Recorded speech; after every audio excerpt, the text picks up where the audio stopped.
What's up, you guys? Thank you so much for clicking on this video. In today's video, I'm going to be talking about all of the ratings on DoorDash, and I haven't made a video like this in a long time, and I haven't actually made a dedicated video just talking about ratings and stuff. I've just briefly mentioned it in past videos of mine, but things have changed since then, so I thought it'd be cool to just talk about it because I get a lot of assumptions about acceptance rating, and I've said it so many times, but I feel like I just need to make a video talking all about the different ratings and what matters, what doesn't matter, what you should know, what I guess other people might have told you that's not true. So I just wanted to go over that. And I also am going to show you all of my ratings. So I'll have that up here in just a minute.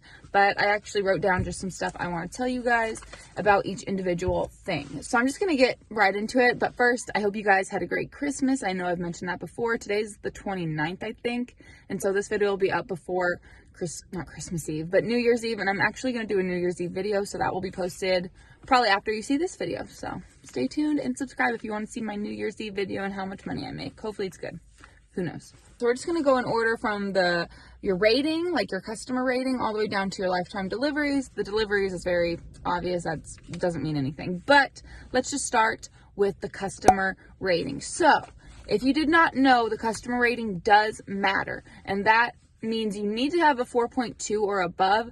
Otherwise, you can get deactivated, and I have never ever been close to a 4.2. I think my lowest was like a honestly, maybe like 4.75. I don't think it was ever lower than that. Could be wrong, but I know it was never anything crazy low at all. So I suggest that in order to keep your rating up, make sure you accept good orders. I've definitely noticed that the times I have gotten kind of crappier ratings, I can't confirm it was from the customers that didn't tip as well, but I used to take a lot of really crappy orders, like $5, $6, even $7, and I would just get a little bit less of a good rating back then, and now I just really never see my rating drop or go up very much, but it does stay around 4.88, 4.87, so that's what mine is right now, is 4.87. And so this is something I want to bring up real fast too, is because I don't know if this was changed recently. I've not heard about this, but when I was doing a little research for this video, I wanted to make sure that the customer rating was still 4.2, but it said on there, and I will insert it right here, but it says on there that this goes into effect after 20 deliveries,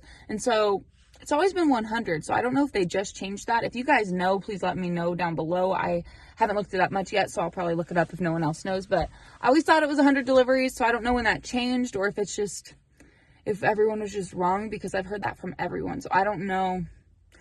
So now you have to be, make sure within that 20 orders that you have really good ratings, do everything correctly, try to accept really good orders, just because, like I said, people that tip a lot less seem to complain about almost anything, and they will give you a bad rating, even if it's the restaurant's fault. It's really messed up. It sucks. So just try to keep that up and try to take good orders to help keep that up. That is my main suggestion with that.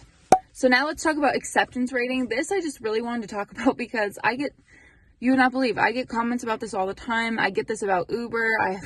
Had someone going back and forth with me talking about acceptance rating on Uber, and I know it doesn't matter on there either. So it's just like, I don't know why people think that, but even on DoorDash, your acceptance rating does not matter. As of right now, December 29th, 2020, unless they change things in the next few months, which I hope they don't, because that would be absolutely terrible. But we are independent contractors. You are not required to take any orders. You can accept whatever orders you want. Obviously, if you accept it and then don't take it, that's a problem, but we'll get into that. But you really can decline any orders. I have been all the way down to 1% acceptance rating. Right now I'm at, I believe it's 12 or 13. Like I said, it'll be right here. So it's pretty low, but the other day it was at like 25 because I actually had a lot of good orders, but lately it just hasn't been good. And last night I was lazy. I had to go get my car worked on, and so I didn't work at all on Monday.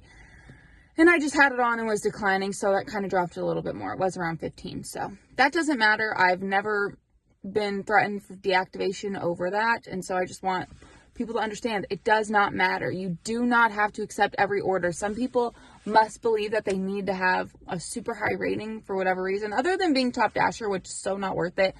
If you want me to talk about that, I already have. There's a video on it. I will have it up in the cards right here for you.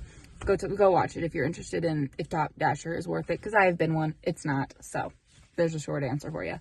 But it does not matter. So just don't worry about declining orders. It's way better to just decline them than to accept them and decide you don't want to do it, because that will affect you. So let's move on from that one, and let's actually move on to the completion rating. So mine has gone pretty low before, I'm not going to lie. It's probably been down to like the 87 but now it's at 94. I've never had a problem with that. But what you need to remember for your completion rating is this matters, and don't let it get below 80 because they will deactivate you. DoorDash always has new people to hire. They always have people on wait lists. So you aren't important to them. That's the sad truth. If you do something wrong and they want more spots, or they're just like, oh, we have a chance to get rid of someone, they're going to do it, especially if it has to do with completion rating, because they don't want people to accept orders and then not complete them, because that hurts them. That hurts the next dasher. The customer's food is probably delayed.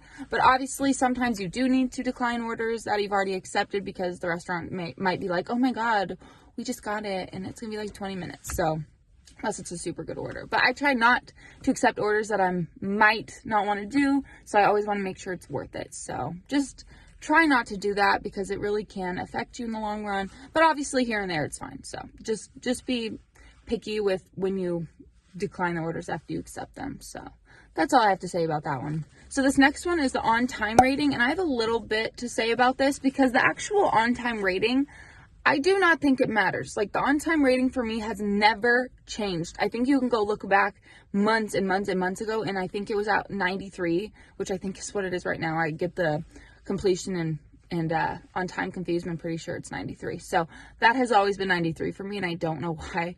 Like, I've been doing DoorDash since last year. I've been doing it a full year. So it's just, I don't know. It's never changed from 93. Maybe in the very beginning. I don't remember, because I wasn't paying attention in the beginning, but for months it has not changed. But I will say that you need to make sure you are on time, because I had no idea that you could get deactivated for not being on time. And I just did not know that for a while, and I just recently found it out. So make sure that if, say you are multi-apping, do not accept a DoorDash that you cannot get there by, at least by the time it says to pick up. So just be careful, honestly, because this can deactivate you. And I think they would almost rather deactivate you for this than a non-completed or a customer saying it's not delivered order. So just be really careful.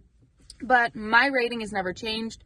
93 is good, so I'm happy. Also, don't accept orders that you might be late to the customer. Like, it does matter, so just be careful. That's why I've said in my video where I talked about multi-apping that it doesn't matter, like, if you're actually multi-apping. It just matters if you can complete the orders that you were assigned by the times that you were given. So just be really careful. Make sure you can get that done, and you should be good. So, yeah, that's all I have to say about that one. But let me know if you've had any sort of marks for being late or anything, or contract violations. Just let me know. I'm curious. And I might as well just talk about it, but you know what it is. The lifetime deliveries, that's just how many deliveries you've taken. It really means nothing. So yeah, I'm at like 3,000 something. Of course, I did not get any extra money when DoorDash went on the stock market, and that was so sad, because you had to have 5,000 and I'm like at 3,170. So I'm like, really? Couldn't give me like $300 extra? No. Cool. So yeah, that kind of sucked. I was a little butthurt about it, but I know a lot of people were, so you know, that's whatever. That's all I really have to say in this video. I hope you guys found it interesting. Maybe you already knew all this. If you didn't, maybe you learned something. But please remember, acceptance rating does not matter. I will still get comments about this. I wish everyone could just see this video.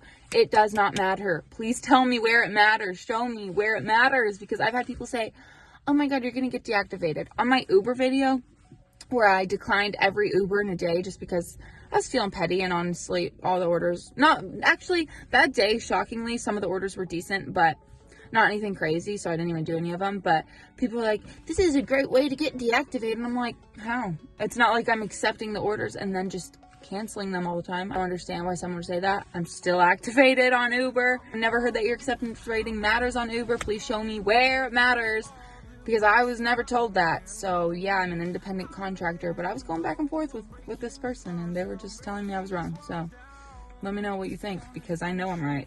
But yeah, thank you guys so much for watching this video. Please give it a big thumbs up if you enjoyed. Please subscribe if you would like to see more videos like this. If you want to check out my Christmas Eve video, it was pretty interesting.